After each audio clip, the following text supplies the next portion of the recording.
In Lagos, billionaire Chuka Obianuju lived a flawless but lonely life until his new maid, Adiz, spoke to him with warmth that touched his guarded heart. Their simple connection blossomed into a love that defied class, gossip, and expectation. Hello, bestie. Please stay with me as I unfold this interesting romantic story. If you enjoy the story, please support us by subscribing to this channel and hit the notification button for more. Thank you. Grab your popcorn, sit back, relax, and enjoy this story. The mansion on Banana Island gleamed like a modern-day fortress of glass and marble. From the main gate to the penthouse terrace, everything spoke of wealth. The tall water fountain that danced under soft lights, the polished floors that could mirror one's reflection, and the scent of imported roses that floated through the hallways. Inside, the air was always calm, almost too calm. Mr. Chuka Obianuju, 37 years old, walked through the grand hallway in his usual attire. A crisp white shirt tucked neatly into black tailored trousers, his wristwatch glinting under the chandelier's light. Everything about him was orderly, controlled, and spotless. He was a man who built empires out of land and concrete, a billionaire whose name commanded respect in Nigeria's real estate world. Yet for all his success, his mansion echoed with emptiness. No laughter, no music, no warmth. Only the hum of the air conditioner and the distant rhythm of Lagos beyond his gates. His friends often joked that he was married to his work. Some women had tried to change that. Models, businesswomen, even celebrities, but none could get close enough. He never flirted, never dated, never entertained gossip. He was the untouchable man. But even the strongest walls crumble when touched by kindness. It was on a Monday morning when Adiz first stepped into his mansion. The new maid, recommended by the housekeeper, was 25, with smooth chocolate skin that caught the light and a calm beauty that needed no makeup. Her ash-colored uniform fit neatly, and her ponytail swayed behind her as she carried a bucket of fresh lilies into the living room. When she saw him for the first time, she paused, almost in awe. "Good morning, sir," she greeted softly. Her voice was gentle, warm, like the first breeze after harmattan. Chuka looked up from his tablet. "Morning," he replied curtly, his tone polite but distant. Yet something in her manner made him look again. She didn't shrink under his gaze like others did. She simply smiled, set the flowers in a vase, and continued her work with quiet grace. He found himself watching her from the reflection of the glass wall, how she arranged the curtains, wiped the table, and hummed softly as she worked. Later that evening, as he sat in his study surrounded by shelves of architectural blueprints and glowing computer screens, his mind wandered unexpectedly. He wasn't thinking about contracts or new projects in Victoria Island. He was thinking about the new maid, the one who spoke to him not out of fear, but with natural respect. Her voice replayed in his mind. "Good morning, sir. You slept well?" It wasn't just the words. It was the way she said them, simple, caring, human.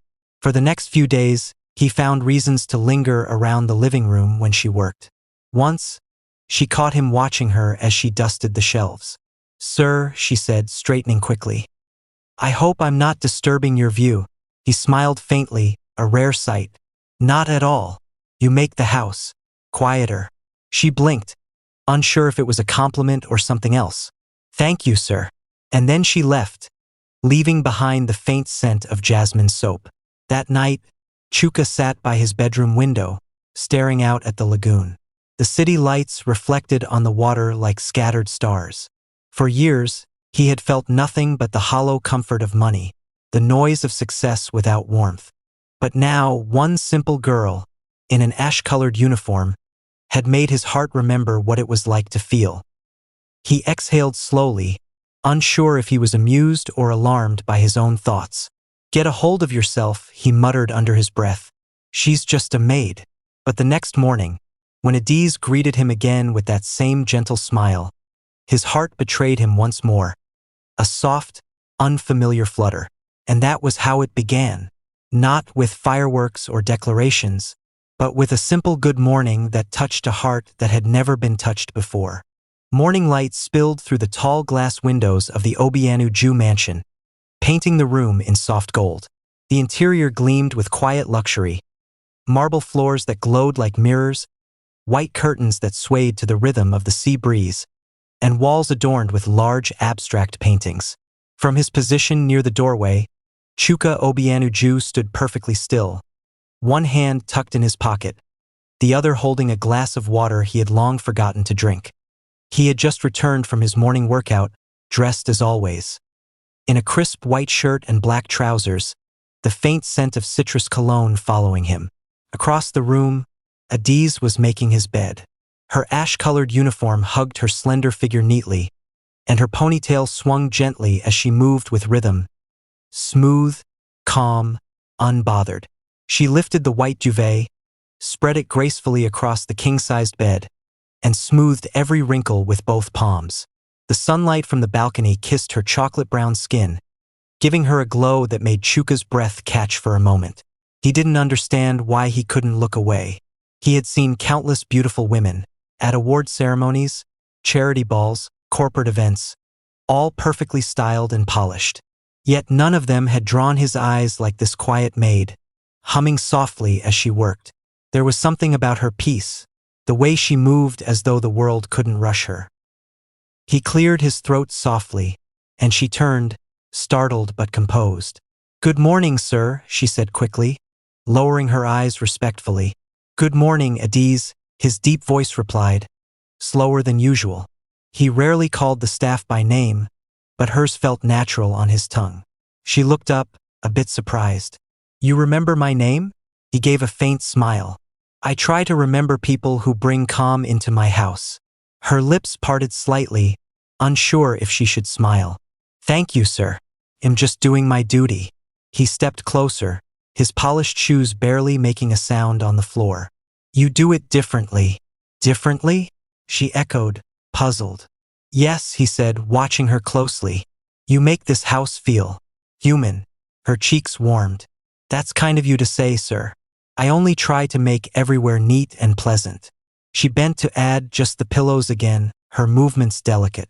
He noticed how she paused to make sure every fold aligned, every corner tucked right. There was no rush, no laziness, just quiet care. Chuka exhaled slowly, realizing his heart was beating faster. Outside the mansion, the sound of the ocean drifted faintly through the open balcony door. Inside, only the two of them existed in that soft, golden silence. When she finished, Adiz turned again, unaware that he had been watching her the whole time. "Is it okay like this, sir?" she asked politely. He nodded, his gaze softer than his usual calm authority. "Perfect. You have good taste." "Thank you, sir." She smiled shyly. "You have a beautiful home." He chuckled under his breath. "It's just a house. Beauty is what people bring into it." Her eyes lifted to his, curious but cautious. There was something in the way he said it. Quiet, honest, unlike any of the rumors she had heard about him. As she picked up her cleaning cloth and turned to leave, Chuka found himself speaking again, almost without thinking. "Adiz," he said. She paused by the door, her hand resting on the handle. "Yes, sir?" He hesitated, then shook his head with a faint smile. "Nothing. Have a good day." She gave a small nod. "You too, sir." And she was gone, leaving the faint scent of lavender and the echo of her soft footsteps behind. Chuka sat on the edge of the bed she had just made. The sheets were still warm from her touch. He ran his hand over them absent-mindedly, his mind restless for the first time in years. He didn't want to admit it, but something had changed. He, the man who had never been moved by anyone, had just stood frozen, captivated by a maid folding bedsheets. He let out a low laugh, shaking his head. "What are you doing, Chuka?" Yet deep down, he already knew the truth. Something about Adiz had slipped past his defenses, and for the first time in his life, his untouched heart was beginning to feel alive. The afternoon sun slipped through the sheer curtains, bathing the bedroom in soft, golden light. The quiet hum of the air conditioner filled the silence, mixing with the faint scent of sandalwood that lingered in the air. Chuka Obianuju stood near the window, still dressed in his crisp white shirt, the sleeves slightly rolled to his elbows.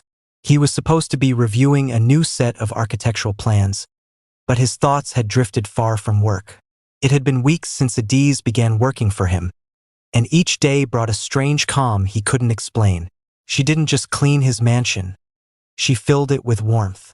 Her laughter sometimes floated through the corridors as she chatted with other staff.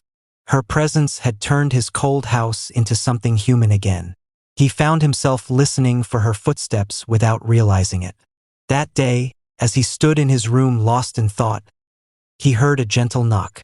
"Come in," he said. The door opened quietly, and there she was again, in her ash-colored uniform, her hair tied neatly into a ponytail, carrying a fresh set of sheets. "Good afternoon, sir," she greeted softly.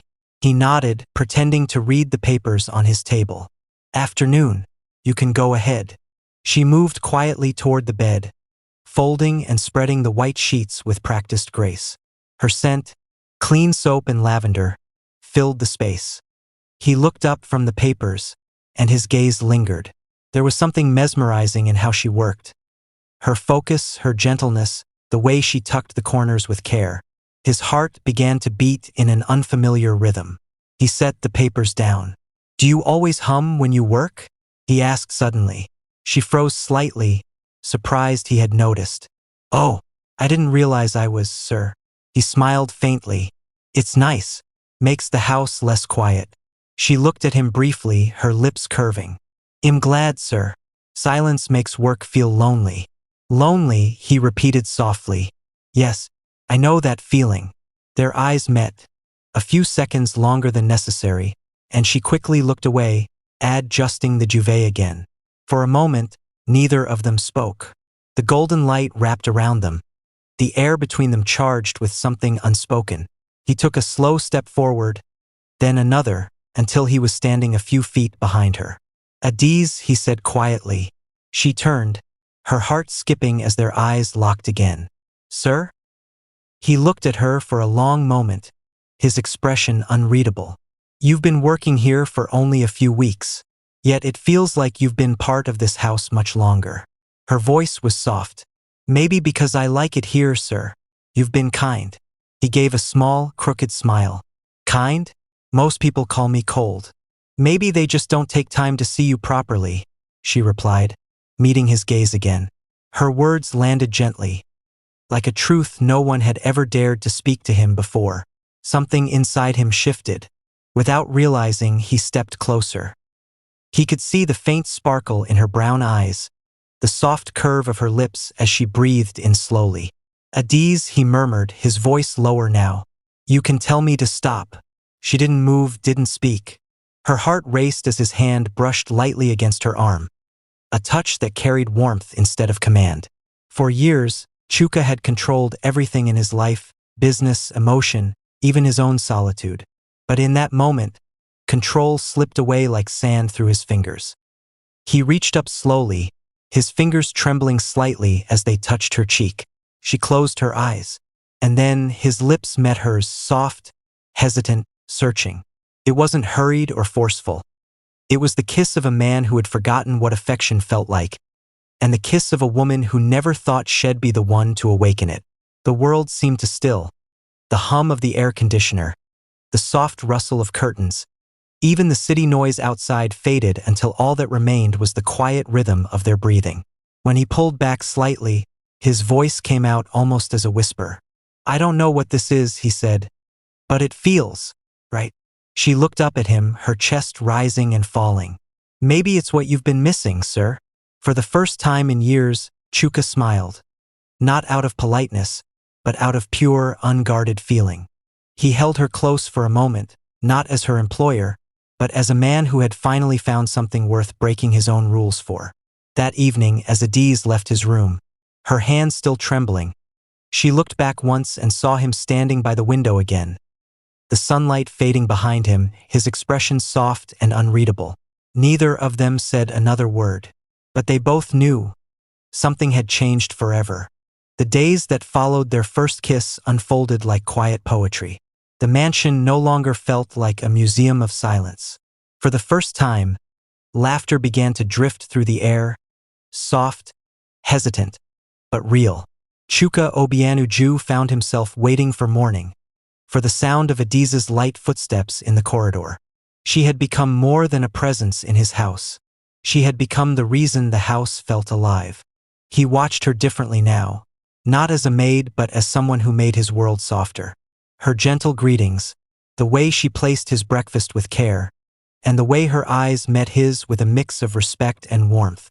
Every conversation between them grew longer, sweeter. One Saturday afternoon, he called her to the sitting room. The space gleamed with quiet luxury. Cream walls, soft gray sofas, and wide windows that framed the sparkling lagoon. "Sir, you called me?" she asked, standing at the entrance, hands clasped politely. He looked up from where he sat, still in his signature crisp white shirt and black trousers. "Yes, Adiz. Sit." She hesitated. "Sir, He smiled gently. "You're not in trouble. Sit, please." She obeyed, perching on the edge of the sofa. "I was thinking," he began, setting aside his tablet. "You've been working hard. You deserve a break. Come with me tomorrow." Her brows furrowed. "Come with you?" "Yes," he said. "Let's go somewhere simple. No business meetings, no staff, just air and food. Do you like suya?" She blinked, almost amused. "Suya? I love suya, sir. But—" He cut her off with a chuckle. "Good. Tomorrow night we'll go get some." "Me and you?" she asked in disbelief. "Who else?" Her lips curved shyly. "People might talk." He met her gaze steadily. "Let them." The next evening, Adiz wore a simple cream blouse and jeans, the first time he had ever seen her out of uniform. Her ponytail was tied high, her skin glowing under the Lagos sunset. When she walked toward him by the car, Chuka's heart did something strange. It stumbled, then steadied again. "You look beautiful," he said quietly. She blushed, her eyes falling to the ground. "Thank you, sir. You look the same." He laughed. "Crisp white shirt?" "Yes," she teased softly. "Always white, sir." They drove out together, the hum of the car blending with the rhythm of the city. Honking buses, chatter, music from distant bars. At a quiet suya spot in Lekki, the smoke from the grill curled into the night air. Chuka sat beside her, his sleeves rolled up, his usual guarded expression replaced with laughter. "Are you sure you can handle pepper?" she teased as the seller handed them their order wrapped in foil. He raised a brow. "You think him soft?" She grinned. "We'll see." Moments later, he was coughing from the spicy heat while she laughed uncontrollably. "I warned you, sir," she said between giggles. He wiped his lips, shaking his head with a smile. "You're enjoying this, aren't you?" "Very much." They sat there under the streetlights, surrounded by music and the smell of roasted meat, eating with their hands and laughing like old friends. For once, he wasn't the billionaire, he was just a man who felt alive again. The gossip began like whispers beneath closed doors. At first, it was among the maids. Quiet conversations while sweeping corridors, sideways glances whenever Adiz passed. Then it reached the drivers, the kitchen staff, and soon, the city beyond the mansion gates. The tabloids had found their new story. Billionaire real estate tycoon seen with young Maid. Obianu just secret love. From mansion floors to his heart. Every headline carried a sting, and every rumor twisted the truth into something cruel. Inside the mansion, Adiz could feel the tension grow heavier each day. Conversations stopped when she entered a room. Laughter turned to silence. Some staff no longer greeted her warmly. Still, she did her work diligently, dusting, cleaning, smiling faintly even when her heart trembled. One afternoon, she was arranging flowers in the living room when two other maids whispered behind her. "Imagine," one said, her tone sharp. "From cleaning floors to sitting in the boss car." The other laughed quietly. She must have done something to him. How else can a billionaire fall for a maid? Adiz kept her back turned, her hands shaking slightly as she added just the vase. But then, a voice echoed from behind them, calm, deep, unmistakable. Maybe it's because she's better than the noise around him. The two maids froze. Slowly they turned. Standing by the staircase was Chuka Obianu himself. Tall, composed in his crisp white shirt, eyes dark with authority. Sir, one of the maids stammered. He took a slow step forward. You think I don't hear what happens in my own house? You think your words go unnoticed? His voice was quiet, but it carried weight that made the air tighten. Mr. Obianu Jew, we didn't mean. You did, he cut in sharply. And you will stop now. If you can't work in peace, you're free to leave. The maids lowered their heads, trembling. Yes, sir. As they hurried away, Adiz turned toward him, her eyes wide with both gratitude and worry. Sir, you didn't have to. I did, he interrupted gently. You shouldn't be punished for being cared for. She swallowed hard. But they'll only talk more. He walked closer, stopping a breath away. Then let them talk to my face. That evening, he gathered all the household staff in the living room. The space glowed with warm gold lights reflecting off polished marble floors and glass walls overlooking the lagoon. Every worker, from cooks to gardeners, stood quietly, curious and anxious. Adiz stood near the staircase, unsure why she was there. Chuka stepped forward, his hands clasped behind him, his voice calm but firm. I called everyone here because I want clarity in this house, he began. Many of you have worked with me for years. You know I value respect above everything. He paused, scanning their faces. Lately, there have been rumors about me and Adiz. His tone was direct, unapologetic. Let me confirm it. She means more to me than anyone in this room can imagine. The silence that followed was thick. No one dared breathe. She's kind, honest, and has done nothing wrong, he continued. I will not allow her name to be dragged through gossip or disrespect. If anyone here finds that difficult to accept, you are free to resign tonight. A few gasps rippled across the room. Adiz's hand flew to her mouth as tears filled her eyes. Chuka turned, walked to her, and in front of everyone, before the shocked eyes of his entire staff, he reached for her hand and held it. From today, he said softly but firmly, no one in this house will treat her as a maid. Treat her with the respect she deserves. The maids lowered their heads. The butler nodded in silent agreement. Even the chef, who had seen Chuka's temper before, looked humbled. When the crowd dispersed quietly, Adiz stood there, still frozen in disbelief. Sir, she whispered when they were alone. You didn't have to do that for me. He turned toward her, his gaze gentle now. Adiz, you've stood by me even when people mocked you. You've made this house feel alive again. I can't hide what you mean to me anymore. Her voice trembled. But the world. Let the world say what it wants, he said, cutting her off softly. I'm done living for their expectations. He took her face in his hands and looked into her eyes. I've spent years building walls around my heart. You walked in and made them meaningless. A tear escaped her eye, and he brushed it away with his thumb. I don't know what I did to deserve you, she whispered. He smiled faintly. You existed. That night, as rain fell lightly over the lagoon, the mansion felt different, lighter, freer. The staff moved quietly, but the air no longer carried whispers of envy, only a respectful silence for the man who had chosen love over pride. And for Adiz, standing by the window in his jacket, watching the city lights flicker beyond the glass, one truth settled in her heart. He hadn't just defended her, he had claimed her. Their love was no longer a secret. It was a statement, a billionaire and a maid, bound not by status, but by the simple, unshakable truth of affection. The morning sun spilled through the tall glass windows of the Obianu Jew mansion, painting the marble floors in warm golden light. Outside, palm trees swayed gently in the breeze while luxury cars lined the long driveway, their reflections shimmering like jewels. It was the wedding day of Chuka Obianu Jew and Adiz Naji, a union that had once seemed impossible, now unfolding before the nation's eyes.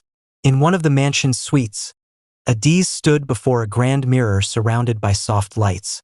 The air smelled of roses and freshly ironed linen. Her white gown flowed like water, elegant, simple, and timeless. Her chocolate skin glowed under the soft light, her hair neatly pulled back into a ponytail crowned with silver pins. The same maid who used to clean the floors now stood as a bride, her heart pounding as she stared at her reflection. Madam, whispered Chioma, her close friend among the maids, smiling through tears. You look like a dream. Adiz laughed softly, blinking away emotion. I still can't believe this is happening, Chioma. Yesterday I was washing sheets. Today I'm walking down the aisle. Chioma took her hand. You deserve it. You loved him with a clean heart. God saw it. Adiz smiled faintly and looked out the window, where the garden had been transformed into a paradise. White roses framed the altar, golden chairs lined the aisle, and the lagoon glittered beyond the walls. Meanwhile, Chuka stood by the window in his private suite.